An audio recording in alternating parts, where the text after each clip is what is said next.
the vascular surgeon. He was a department chair for a very, very big hospital in Cambridge, right, Doc? Right. Right? Give him a big round of applause, Dr. Hood. Come on, you guys. Appreciate that.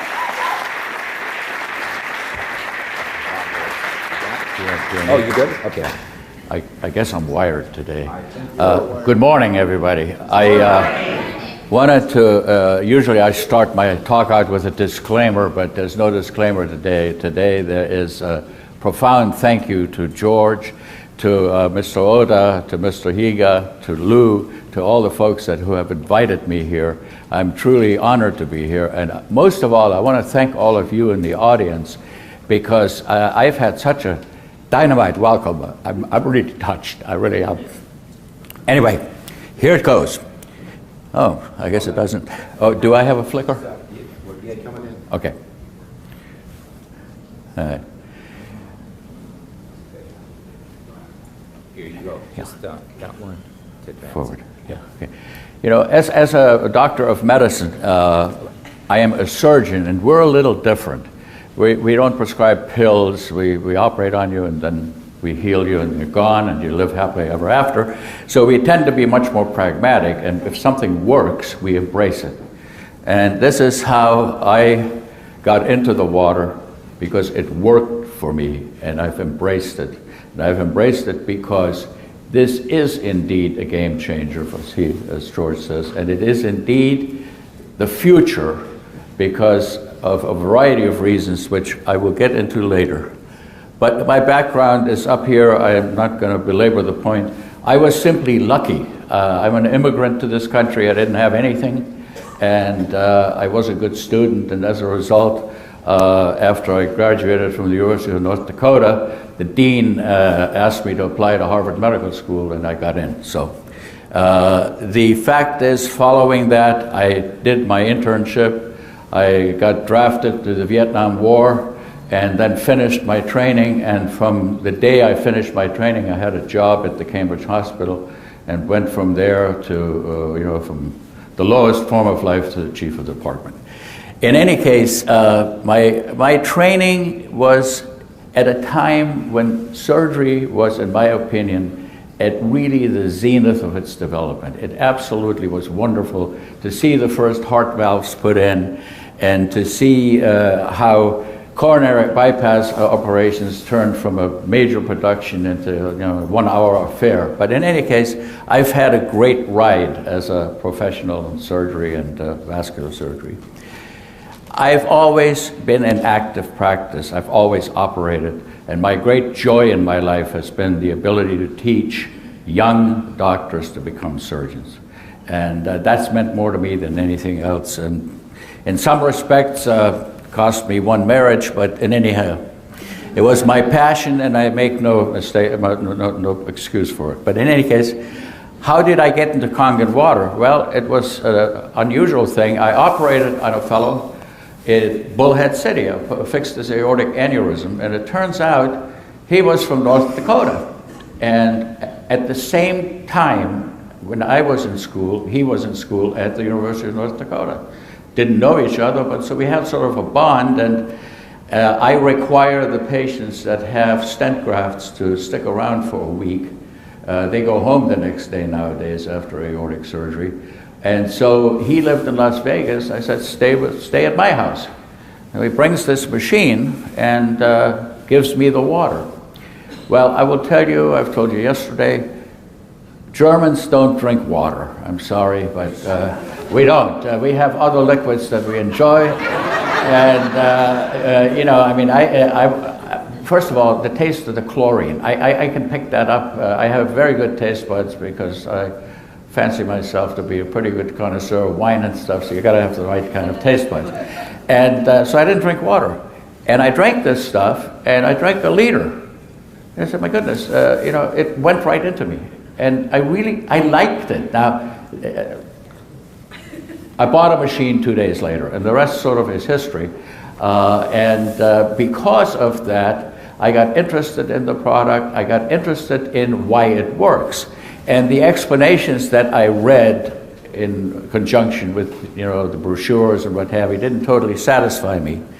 So what I did was a literature search. I did some of the NIH literature search engines, and then I got all these Japanese publications. And then, of course, you go on Google, and the first thing it says, Kangen water is a scam. You know, it's a scam. It's no damn good, and you're a snake oil salesman if you believe in it, and so on. And I always have the feeling when there are people that are vehemently against something, they're probably against it for, you know, reasons that are not entirely genuine. Having said that, I always do this.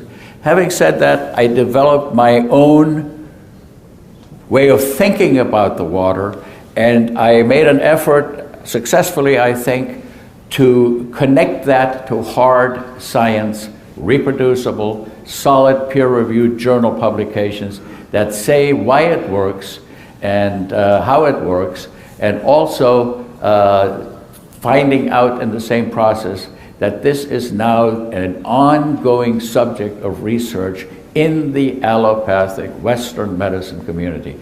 The water, ionized water, not specifically Kangen necessarily, but ionized alkaline water is now a huge subject of research being done.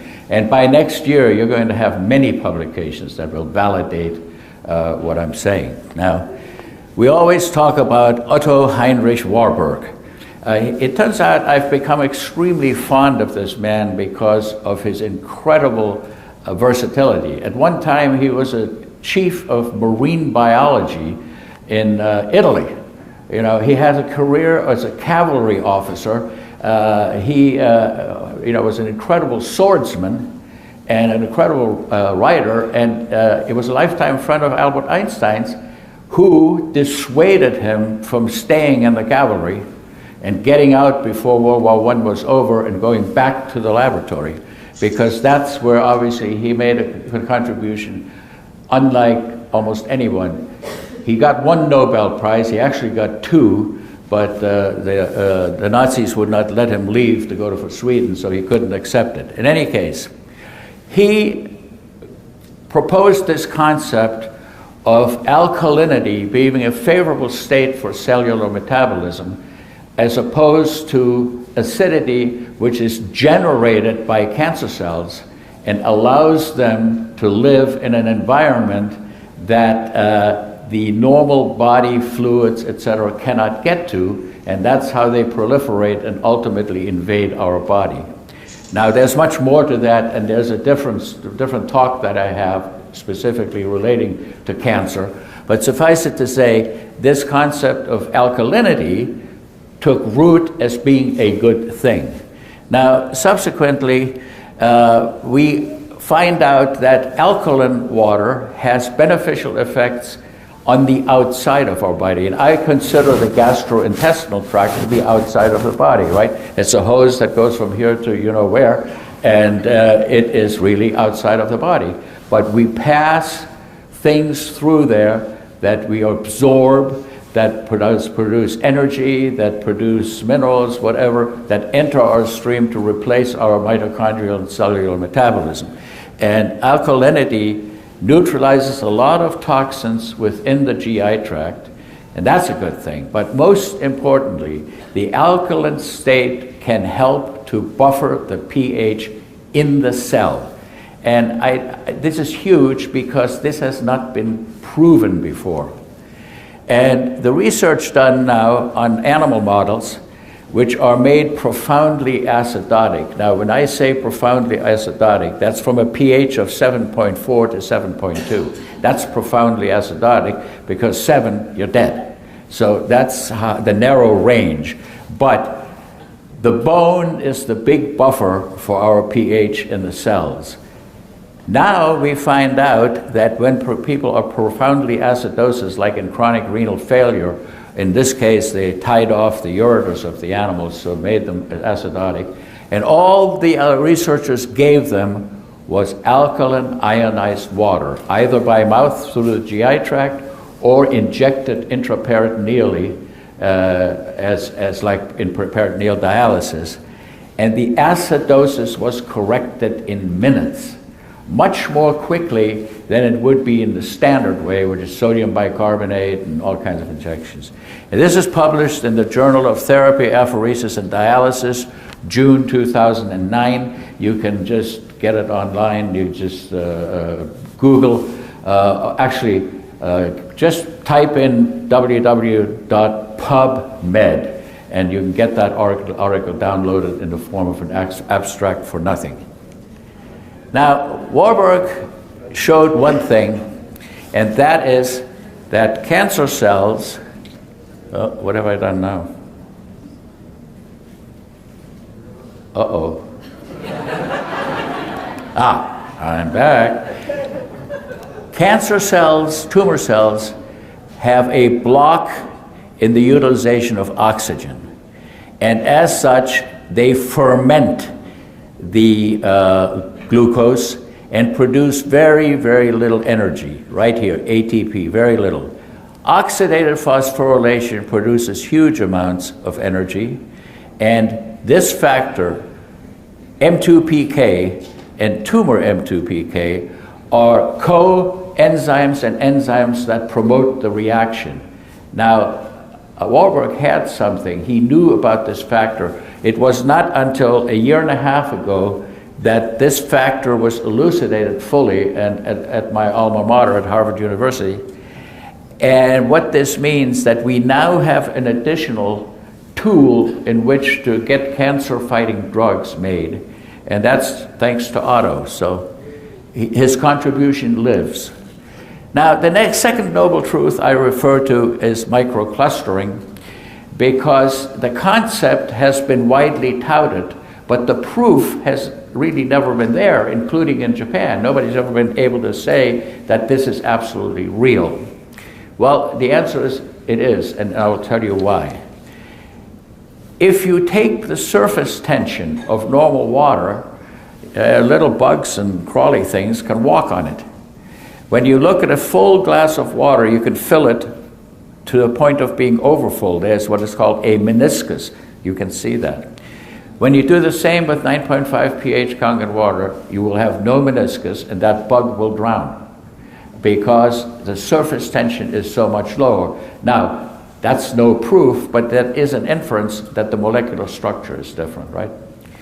So now, the next thing that you can do, particularly analyzing with nuclear magnetic resonance, you can extrapolate the size of molecules by the bandwidth that's reflected and measured in hertz in a nuclear magnetic resonance test.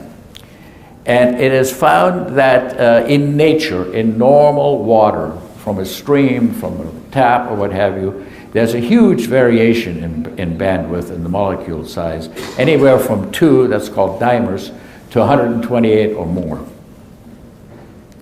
When you do the NMR, tap water resonates at 130 hertz.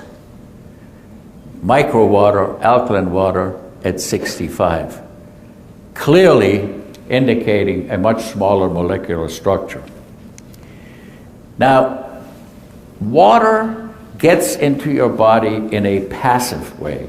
Almost all other things, sodium, potassium, bicarbonate, they have pump mechanisms, enzymatic mechanisms that actually have an active transport. Water has to flow into your cells. And in 2003, McKinnon and Agre discovered a gene, which is an RNA coil, that goes through the cell wall into the cell. It's fixed, and it's called an aquaporin. They received the Nobel Prize for that.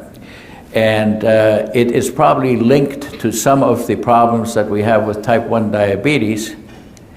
And it looks something like that. This is Peter Agre's certificate from the King of Sweden, the Nobel Prize. And this is the little concept that they put on this, which is your cell membrane and the opening, the aquaporin, and the water molecules going through. Here's another description of that, cartoon, I guess you call it. And you have the large aggregates and the small aggregates, and you can clearly see why this aquaporin and why the microclustering is of benefit. It's like throwing a golf ball versus a tennis ball at a chain link fence. Did you see type 1 diabetes, not type 2, type 1 diabetes? Type 1, yeah. Type 2 is a different disease. In any case, the third noble truth I refer to is the antioxidant properties. Basically, antioxidants are molecules that prevent oxidation. They will be able to give up an electron to an electron-deprived atom to stabilize it. Free radicals are the things that do damage to our cellular structure. Everything in our cellular lining is negatively charged normally. The red cells are negatively charged, as is the lining of your blood vessels. If they weren't, you would have clumping and attraction, and you wouldn't get blood flow, you'd get blood clotting. Antioxidants remove free radicals. That is established in the literature for 25, 30 years. And we have examples of, vitamin C, fruits, vegetables, and so on, that are great antioxidants, and therefore nutritionists encourage you to eat those kind of foods. But nothing compares with the reduction of oxidation potential of Kangen water. It is dramatically higher, and it is measured in millivolts, and we've all seen the chart, and I guess I'm going to have it here. But first, a normal oxygen atom is stable. When it becomes positively charged, it sets up a chain reaction which damages cells. And the cellular damage, when it occurs, right here, needs to be repaired. And it's the repair process that causes a lot of issues and disease. The most important one of which is in arteries. You have an artery that's been injured by free radicals. As a result, if there aren't enough antioxidants and so on to neutralize them, once the injury occurs, there's a need for repair. This is your red blood cells, this is the basement membrane, this is the disruption. Platelets come in and plug the hole so that there is no further erosion. And then macrophages and other scavenger cells come in. But the byproduct of the repair is fatty deposits in your artery. And once you have one of those, you have a propensity to get more, because once you have an elevation in the flow surface, you have shear stresses, and shear stresses can cause further injury. And the next thing you know, this artery can occlude, and that's what you have. You have claudication in your legs, or you have a heart attack, and depending upon which it is, it will determine the severity of the heart attack. If it's in your left main coronary, they call that the widowmaker.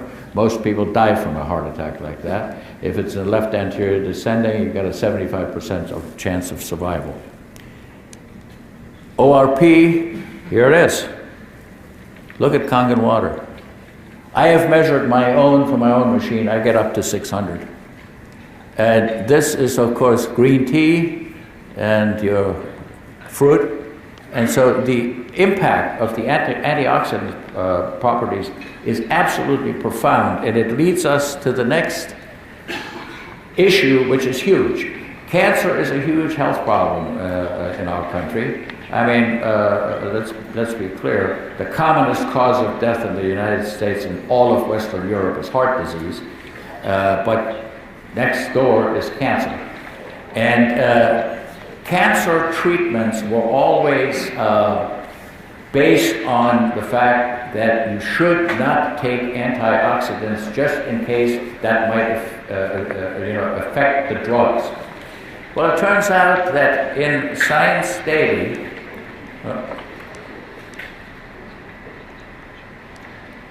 in 2007, 850 articles were reviewed where patients were taking chemoradiation, different types of modalities of chemotherapy, and were taking antioxidants. And the idea was to determine whether or not there was a harmful effect from what the practice actually was. Is there real harm by taking antioxidants? And the answer is unequivocally no. Antioxidants can be taken without ill effects when you're on chemo and radiation. And that is a profound difference because it tends to make you feel better. Also, recent evidence, specifically in ovarian cancer, suggests strongly that if people are on high-dose antioxidants, there is a bias towards better results on the antioxidant side. So this is ammunition that you have at your disposal because you might call on some MD and you say, oh, you can't take antioxidants for chemotherapy, blah, blah. The answer is wrong. You can. And it's proven, it's incontrovertible, it's scientific data, hardcore. And that's a good thing for you to know. Now, there's a couple of things I want to quickly run through. I call them medical conditions requiring fluid restriction. I don't know what the newer brochures are like when you get your machine in the box, but the one I got was sort of semi-unreadable, but it said, if you have trouble with the kidney, don't drink the water. Well, that's not entirely correct because the water really has nothing to do with the kidney. The issue with kidney disease, congestive heart failure, and chronic obstructive lung disease is that they frequently require fluid restriction. Because if the body is overloaded with fluid, the lungs can't pump out the fluid into the left heart, and you get an extreme, what is called pulmonary edema, and it can kill you. So, some diseases you need to know about require fluid restriction. So if their prospect wants to buy a machine that helps with chronic renal failure, it doesn't mean you can't buy the machine. It doesn't mean that the water is contraindicated. It means he has to follow the regimen of how much he can drink, or she. So anyway, coronary artery disease, the heart phase. We have a measurement, you do it by ultrasound. It's called the ejection fraction. When you're normal, it's 65% plus or minus 2. When it's really, really bad, it's 12 or 13%. And the workload of the heart is increased the more fluid you drink, the more fluid it has to pump. Those people need fluid restrictions. Okay? And it's variable depending upon the degree, but if they've ever had an episode of pulmonary edema, you have to be very careful. That is just a rundown of a chart that essentially tells you that when you have chronic heart failure, the body's own mechanism, in a way, works against it because it shuts down excretion of urine through the angiotensin system. So you got to be careful.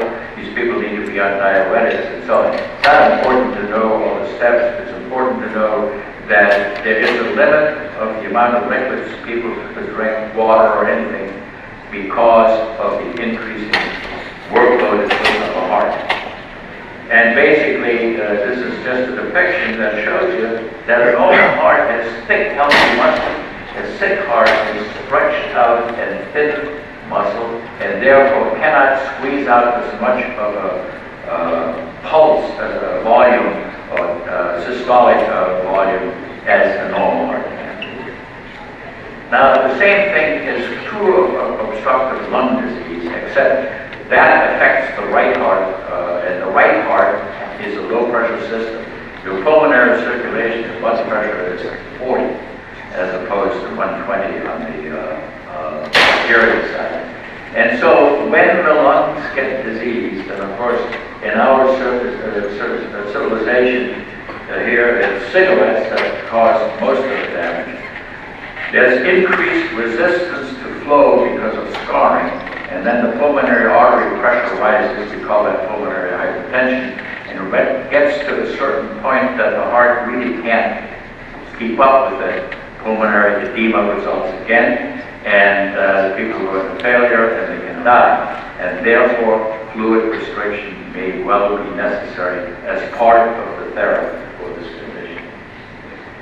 It is just the same kind of, cartoon telling you what causes it all: cigarette smoke, occupational things, dust, and so on, and some diseases, particularly some fungal disease. And then finally, we have renal failure. I get the most questions from enagic compliance about renal failure. There's two kinds, high output and low output renal failure. There are people whose body cannot be cleared of all the poisons, but they still make a huge amount of urine, but it's extremely dilute. The concentrating ability is gone. Now those people are lucky because they can pretty much drink as much water as they want, but that's rare. The commonest cause is olivuric renal failure, and the output of that kidney is fixed for anywhere from 1,000 cc's to 300 cc's. And based on that, you need to consult with the nephrologist or with the physician as to how much this individual can drink a day.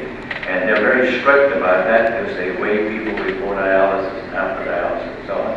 But again, it isn't an absolute contraindication. It is a relative contraindication as far as caution is concerned. We divide renal failure in three segments, and that is pre-renal, from the blood flow. There's not enough blood flow to the kidneys. It can't work efficiently. It can't filter efficiently. And then we have intrarenal, glomerulonephritis, pyelonephritis, obstructive diseases of the kidney. And then post-renal, which are obstructing the outflow either at the ureteral level or even at the bladder level. People with long-standing prostatic hypertrophy can go to renal failure because their system is always under pressure and it dilates and eventually fails. Now, in end-stage renal disease, the glomerular filtration rate is so low that you basically poison your own body, and then dialysis or transplant may be appropriate. This is sort of what end-stage kidney looks like. It kind of is nasty. I have a few recommendations. Feel free to ask me any other questions, but I wanted to make sure that because of what I've learned in answering questions from distributors, patients, or whatever, that the single most important thing to me is make sure you know what is the expectation of your client, of your prospect. Because if they want to be saved, like they're going to Lourdes and be restored to normal health, it's not going to happen. And then they will be angry, buyer's remorse, and they'll be upset with you, and you sold me, whatever. And don't give medical advice. And by that, I'm serious. It's perfectly okay to cite certain testimonials. It's perfectly okay to say, well, we have had reports that many patients have lost their eczema or their headaches, or well, Fred Brown's hair grew back, right? So that's all right to say, but you have to be accurate and make sure that you state that this pertained to an individual as opposed to being a general policy or a general statement about the water. And don't suggest that it cures it. Cure is a complicated thing. When people say to me, well, I was cured of stage 4 cancer, I guarantee they do not know what stage 4 cancer is. And the things that I've seen where I've actually gotten a pathology report associated with the stage 4 cancer claim was just not true. It's stage 2 cancer, which is 85% curable for that particular cancer. There are in 1,200 different cancers that we classify. And so when you're talking stage 4 cancer, it's a generic term and it is meaningless unless you know exactly what it is. Now, I like to emphasize the concept of wellness, and that's what Wade does. And Wade says to you, you've got to keep well by preventing your body from getting into trouble in the first place. I mean, I know I'm too fat, but I'm working on it. Now, the most important thing, though, is we need to live a healthy lifestyle. You know, 458 before the Christian era, Siddhartha Gautama said, everyone is responsible for their own health and diseases. And by that he meant, treat your body like a temple, and you'll do well. And, good Buddhist advice. Well, finally, educate yourself about the product and educate yourself about the competition's product. Because you really want to know what you're selling, why you're selling it, why it is better, why it is not, you know, a Yugo, it's a Cadillac that you're selling. You're selling the best. And when in doubt, ask the experts. I promise you, I answer my emails and I answer my calls, and I'll be happy to talk to you anytime. And I mean, this is redundant. Basically, know your competition, and you must be convinced, and you must live it, that Enagic makes the best machine on this planet, and we must be able to show this to our prospective customers. And finally, make everything in this life as simple as possible.